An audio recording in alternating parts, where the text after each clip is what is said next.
Madam మరి tooth implants అంటే ఏంటి?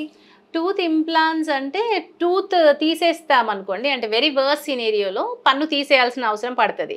పన్ను తీసేసాక వదిలేస్తే ఇంకొక వెనక పన్ను, ముందు పన్ను, పైన పన్ను జారిపోతుంది కదండి ఆ వైపు అంతా. అట్లా కాకుండా ఒక స్క్రూని దవడలో బిగించేసుకొని దానిపైన ఒక టూత్ ఇస్తారనమాట. దట్ ఈస్ డెంటల్ ఇంప్లాంట్ అంటారు. ఇప్పుడు చాలా చాలా కేసెస్, చాలా అడ్వాన్సెస్ వచ్చినాయి అందులో కూడా.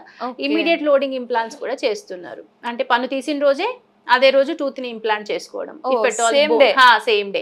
ఇఫ్ ఎట్ ఆల్ ఇన్ఫెక్షన్ అక్కడ ఏం లేకుండా ఉండడం, బోన్ అంతా మంచిగా, అంటే బోన్ హెల్దీ బోన్ ఉంటే కనుక వేసేస్తారు. ఓకే, అంటే జస్ట్ షోక్ అన్నట్టు మిగతావి ఏవి దెబ్బ తినకుండా దాని మనమే ఫేక్ గా పెట్టడం అన్నట్టు అంతేనా? No, exactly. It will give us మనకు అక్లూజన్ ఇస్తుందండి. అంటే తినడానికి ఉపయోగపడుతుంది. హార్మోనీ ఉంటుంది అది. అంటే ఏంటి, మళ్ళీ సేమ్ ఇదివరకు పన్ను ఎట్లా రియాక్ట్ అయిందో, అంటే మనకి ఏం హెల్ప్ చేసిందో ఇది కూడా అంత హెల్ప్ చేస్తుంది.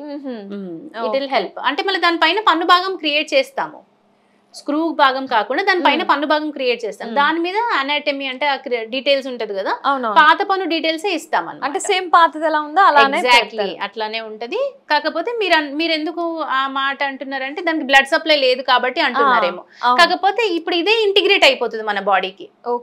ఇంప్లాంట్ ఏదైతే వేసామో అది మన బాడీలో పార్ట్ లాగా అయిపోతుంది. అట్లా అన్నమాట.